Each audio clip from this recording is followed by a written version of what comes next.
dear Professor, Ma'am Tess Oncha, Brother Seminarians, good morning. How are you today? So today, I will be discussing the philosophy of William of Ockham. I know you seminarians are familiar with this philosopher because William of Ockham belongs to the medieval philosophy. So to start with, let me begin with this concept of God. So Ockham is a fideist in which he views that the belief of God is a matter of faith alone. So in believing God, there is no need of using our reason because faith alone can demonstrate our faith or our belief in God. Also, Ockham is an empiricist in which he views that all knowledge comes from experience. All knowledge comes from experience. So, it means that we people living, who are still living here on earth, have no knowledge of God because we do not see God, because God lives in heaven.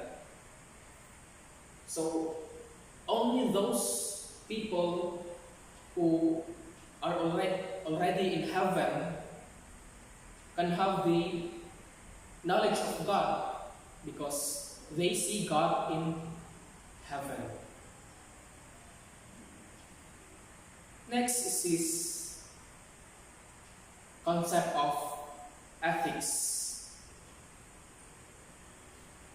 For us people, God is good because God conforms to the independent existing standard of goodness. So God and the standard of goodness are being separated, and that God is good because God conforms to this independent existing standard of goodness. That for us people. But Ockham contested to this idea because for him, God alone is the standard of goodness. There is no need of God to conform this standard to this independent existing standard of goodness because God himself is the standard of goodness.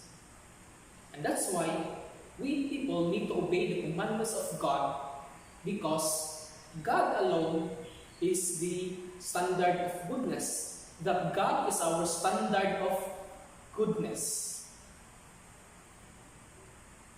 Next is this is the last is in his concept of politics. So this talks about the separation of the church and the state. So for Ockham, there is an absolute separation of the church and the state. That the church can only give punishment to those people who violates the law of the church.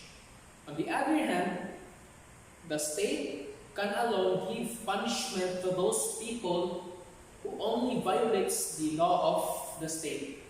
So God or the church only for those who violates the law of the church, and the state for those who violates the law of the state.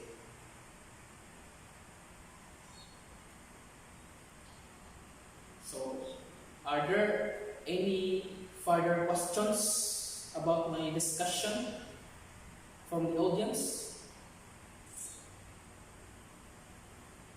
None so far? Okay, so I hope you have learned something from my discussion about the philosophy of William of Ockham. So it's an honor to give a short discussion about his philosophy, especially for you seminarians who are having this course in philosophy. So that would be all my discussion. Thank you for listening to me, and may God bless us all.